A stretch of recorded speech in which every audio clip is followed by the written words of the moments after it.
Agora nós vamos para o tópico parcerias, tá? Nesse capítulo, o autor traz conceitos relacionados às cooperativas e associações. Quando falamos em cooperativas e associações, o correto é pensar que precisamos sim um do outro, né? Acredite que trabalhando em parcerias é possível dar um salto muito mais alto, né? Aí eu coloquei aqui abaixo alguns vídeos sobre cooperativismo e associativismo. A gente já discutiu a respeito desses dois temas em outra disciplina, né? E acredito que durante todo o curso vocês já vêm conversando sobre isso. Então, quando a gente chegar na nossa aula presencial, a gente vai dar uma olhada nesses vídeos juntos, tá? Só para uma questão de fixação mesmo. Aí vamos lá, no tópico 16 ele fala sobre as mudanças, tá? Quando a gente fala em mudanças dentro de uma organização, a gente sempre pensa em cultura organizacional e clima organizacional, que vocês precisam ter em mente que são coisas diferentes, tá? E como é que a gente vai conseguir identificar isso, tá? O clima, gente, é quando o clima é mais superficial, como eu posso falar. O clima é o que acontece no ambiente, é como você vê o ambiente. Por exemplo, uma discussão entre colegas de trabalho se torna um clima organizacional ruim, né? Porque é como aqueles ambientes que você entra e fica aquela nuvenzinha negra, aquela coisa pesada, né? Então você não tem mais vontade de ir para aquele lugar e tal. É dessa forma que a gente consegue observar o clima organizacional. E esse clima organizacional ruim, ele pode levar a demissões, né? Desgaste dentro da empresa, dentro de um setor, né? Então, por isso, ele deve ser observado pelo gestor, geralmente um administrador de conflitos, né? Então, ele precisa ser observado quanto antes para que isso não impacte diretamente na empresa. Ou seja, você não perca bons talentos, né?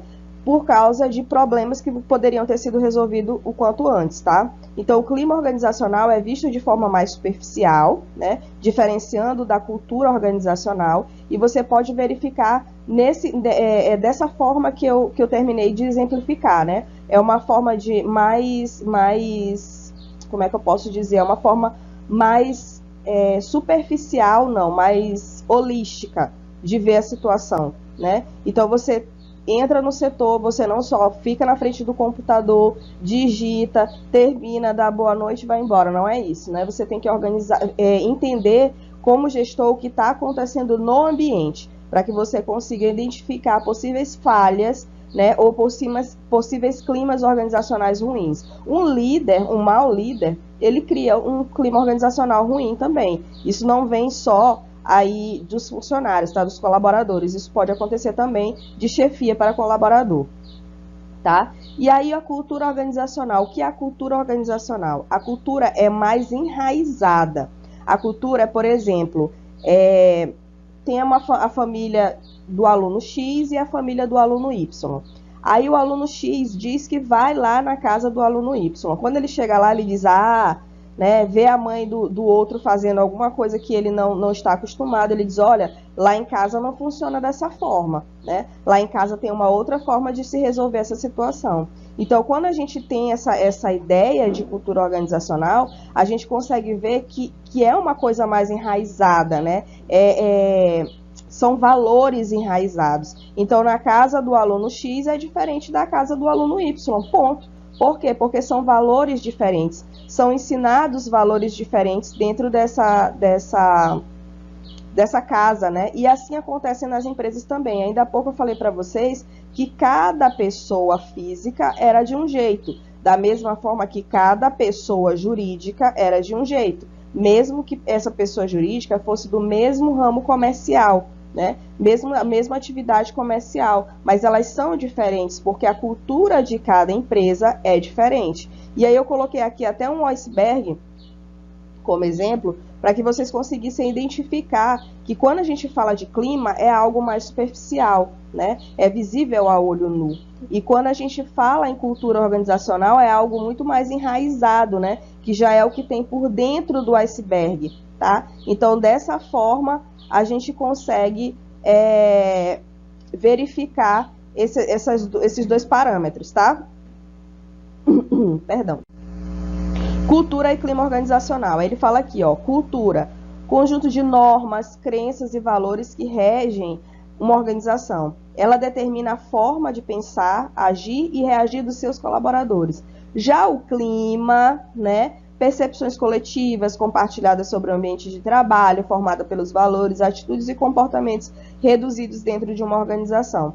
Então, exemplo de cultura, o poder é direcionado a apenas uma pessoa, geralmente o diretor-geral ou o presidente. E clima, as discussões entre funcionários, que foi o exemplo que eu dei para vocês ainda há pouco, as desavenças, né? Aí a gente vem para o capítulo 18, tá? Já no processo decisório, tá? A gente já vem falar sobre processo decisório. Lá, ele mostra as etapas do processo decisório que são interessantes a gente conhecer, tá? Dentro da questão da gestão e planejamento estratégico. Então, o processo decisório, ele começa com a identificação do problema, depois eu faço o diagnóstico desse problema, eu listo as alternativas, tomo as decisões e, por último, eu avalio os resultados. Toda vez que eu vou tomar uma decisão, ela acontece nesse formato? Ela acontece nesse formato, tá? Dentro das organizações, para que eu consiga chegar a decidir alguma coisa. Só que existem dois tipos de decisão, as decisões programadas e as decisões não programadas, né? Então, o que são as decisões programadas? São as decisões realizadas frequentemente, são as decisões rotineiras, que já faz parte do nosso dia a dia, elas são padronizadas. Por exemplo, se existe uma política de estoque na empresa, né, já existem maneiras de você agir em relação ao estoque, algo padronizado. Geralmente não foge muito do contexto, né? Então essas são as decisões programadas. Então, com o tempo, por exemplo, uma pessoa que trabalha 10, 15 anos numa empresa, ela consegue ter essas decisões programadas aí na ponta da língua. Surge um problema, ela resolve rapidamente, entendeu? Então, às vezes parece que o gestor é muito perspicaz, mas ele já tem decisões programadas, tá? Agora, quando é para agir com decisões não programadas, que a gente tem que ter um pouco de atenção, né? Porque a gente precisa tomar decisões dentro da organização, dentro das organizações, e essas decisões elas precisam ser assertivas, né? Porque essas decisões elas podem levar até demissões, né? Por isso que a gente precisa de um estudo, a gente precisa analisar o ambiente, a gente precisa ter noção do que está fazendo, não pode ter nada pode fugir tanto do controle. Por isso que eu falo para os meus alunos que a questão do celular utilizado de maneira inadequada dentro das organizações, ela pode tirar a atenção, né? Então eles costumam usar muito, tentar usar o celular dentro das minhas salas de aula. E eu falo para não fazer isso, porque dentro da sala de aula é extensão do mercado de trabalho, né? Então, quando a gente chega no trabalho, aí vai olhar uma notificação do WhatsApp, vai olhar uma coisa e outra, e quando você é gestor, quando você está à frente de uma equipe, você tem total responsabilidade do que está acontecendo.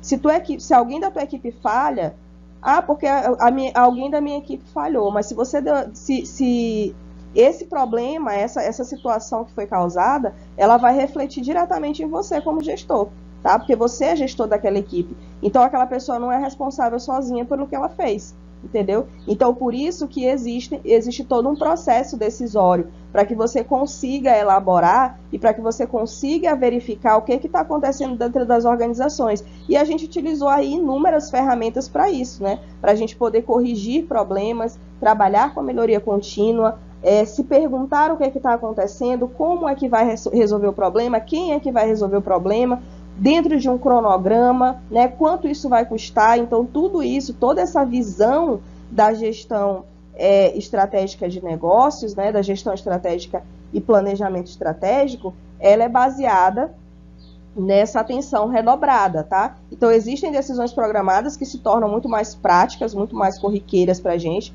mas existem aquelas decisões não programadas, aquelas que são baseadas na incerteza, elas são imprevisíveis, elas chegam de repente. E eu estou acostumada a falar para vocês também que dentro do ambiente do tecnólogo em logística, né, que é um ambiente totalmente que muda o tempo todo, né? Ou seja, as tecnologias se atualizam frequentemente, a gente precisa estar em constante atualização, né? A gente precisa estar olhando o que está acontecendo no mundo, como é que a gente pode melhorar um problema que está acontecendo dentro da nossa empresa, e aí em algum momento vai aparecer situações que são imprevisíveis e que a gente vai ter que tomar decisões baseadas na incerteza. E a gente precisa, mesmo baseado na incerteza, a gente precisa ser mais assertivo, o mais assertivo possível, né? Então, por exemplo, se eu tenho um problema para resolver em 10 minutos, eu tenho que resolver em 8, eu tenho que resolver em 7, e eu tenho que pensar como é que eu vou resolver isso aí de uma maneira mais prática, mais rápida e mais assertiva possível. tá? Então, por isso que existem os processos, as etapas do processo decisório, a gente precisa estar de olho nisso e a gente tem que conseguir discernir quais são as decisões que já estão programadas e aquelas decisões que que podem acontecer, né? Por isso que existe o planejamento. O planejamento é para a gente entender, começar a se perguntar o que poderia acontecer. Por exemplo, quando eu vou dar aula, não sei se vocês já prestaram atenção quando eu estou dando aula ao vivo, eu sempre pergunto, tô conversando e eu digo, professora, mas eu me questiono, né? Professora, mas se isso acontecesse, né? Porque às vezes vocês não fazem a pergunta, mas vocês poderiam fazer esse tipo de pergunta. Eu, no meu planejamento de aula, eu tenho que entender que podem vir situações imprevisíveis, em que eu preciso resolver. Eu preciso tomar uma decisão baseada na incerteza, né? Que se eu for colocar nesse parâmetro de empresa, é baseado na incerteza, né? Então, eu tenho que prever o que vocês vão falar para mim, tá? Tenho que prever o que vocês vão falar para que eu possa, de fato, responder da maneira adequada, tá? Então, quando eu for elaborar uma aula, eu começo a me questionar, mas isso, e aquilo outro, como se fossem vocês que estivessem me questionando. Então, o planejamento, ele é para isso, para que você consiga prever possíveis situações. É possível prever tudo? Não é possível, tá? Mas você já consegue aí dar uma alavancada nos seus problemas, né, fazendo um planejamento, tá? E pensando em como você poderia resolver determinadas situações. Por isso que dentro das minhas aulas eu sempre tento trazer estudo de caso, porque o estudo de casos ele é importantíssimo, porque quando você vê um estudo de caso, você tenta resolver aqueles problemas que pode acontecer dentro da tua empresa, tá? Então, toda vez que você estiver dentro de uma empresa, mesmo que você não seja líder, você não seja um gestor, sempre você tem que identificar o problema que está acontecendo e mesmo você como tecnólogo em logística, você tem que pensar, meu Deus, como é que eu resolveria esse problema? Se hoje o meu gestor saísse e me colocasse no lugar dele, como é que eu conseguiria resolver isso? Aplicando qual ferramenta? Fazendo o quê? Né? Então, dessa forma que vocês têm que pensar o tempo todo, se questionar. E está no trabalho, não está no celular, entendeu? Está no trabalho. Isso é importante para que você consiga dominar aquele ambiente ali. E se sair muito melhor, né? Aí ele traz, né, nesse último capítulo aqui, o diagrama de Ishikawa, né, que é o diagrama chamado de espinha de peixe também. Pode ver aí que ele tem o formato de espinha de peixe. Então, aqui não é muito diferente dos outros, né? A organização talvez, mas não é tão diferente assim. Se vocês observarem, né, ele diz aqui o problema na cabeça do peixe aqui. Qual o problema? A falta de tempo, tá? Então, ele vai tentar resolver essa situação aqui dentro desse problema, a falta de tempo. Então, quem são as pessoas, né? O que acontece na parte das pessoas? Procrastinação, preguiça, distração, né? E conhecimento. No método, priorização, planejamento, disciplina e execução. Medida, cobranças, indicadores e metas. Máquinas, fones, notebook. Ambiente, barulho, reuniões, feriados, né? Materiais, café e software, tá? Então, aqui ele trouxe os 6 M's, né? Que vocês vão ver 4 M's e 6 M's, mas aqui ele trouxe os 6 M's, que são 6 fatores, né? Da espinha, para que vocês consigam destrinchar o que é que está acontecendo ali, para que aquele problema, falta de tempo, esteja acontecendo. Entendeu? Então, ele traz aqui vários fatores, pessoas, métodos, medidas, máquinas, ambientes e materiais, tá? E aqui, ele traz outro, né? Eu trouxe 2 exemplos, igual eu trouxe lá no Balanced Scorecard, para que vocês consigam ver de maneiras diferentes. Aqui, ele trouxe outro problema, ó, produto não conforme, né? Então, quando ele fala produto não conforme, a gente vai ver em relação à medição, a matéria-prima, o meio ambiente, o método, a mão de obra e a máquina, tá? Então, é a mesma sistemática. Você vê um problema e você tenta destrinchar isso aí, né? Dentro desses 6 M's, tá certo? Só para lembrar, o diagrama de Ishikawa, ele tá lá dentro do nosso estudo sobre qualidade, tá? Então, com certeza, vocês já devem ter estudado sobre qualidade, ele tá lá, ele é uma ferramenta da qualidade total, tá bom? Então vamos lá. Nesse material estudamos outras ferramentas e conceitos administrativos que serão de grande valia no dia a dia. Na verdade, tudo que vimos até o momento foi um intensivão sobre gestão, que eu já falei para vocês, estratégias administrativas. Um dos assuntos estudados foi a liderança e motivação, pois é necessário saber como gerir equipes e entender essas pessoas, principalmente no aspecto motivacional, para o sucesso de qualquer projeto. Vimos como aplicar ferramentas de melhoria contínua para resolver problemas e ainda trouxemos a questão da avaliação e monitoramento de tudo que foi aplicado. O profissional de logística precisa entender que seu papel no mercado é analítico. Falei isso o tempo inteiro durante nossas aulas. É analítico também. Por isso, a necessidade de não decorar conteúdos. Pratiquem todas as ferramentas e modelos apresentados nessa disciplina, sempre tentando trazer problemas que você já vivenciou, até para que você consiga lembrar das suas decisões programadas, né? Para que comece a traçar caminhos sozinho. A tomada de decisões fará parte do seu dia a dia de trabalho e quem precisará elaborar estratégias para resolver problemas que acontecem das mais diversas naturezas são vocês. Tá? Então, isso vocês precisam ter em mente, que se vocês forem colocados à frente de uma equipe ou não, vão existir problemas, situações em que vocês vão precisar resolver. Não tem como chamar ninguém, vocês vão ter que se virar, entendeu? Como costumo lembrar, quem trabalha com logística tem que ser dinâmico e inovador. Não é possível obter sucesso no mercado fazendo apenas o que todos fazem, tá? Então, um abraço, até a próxima aula.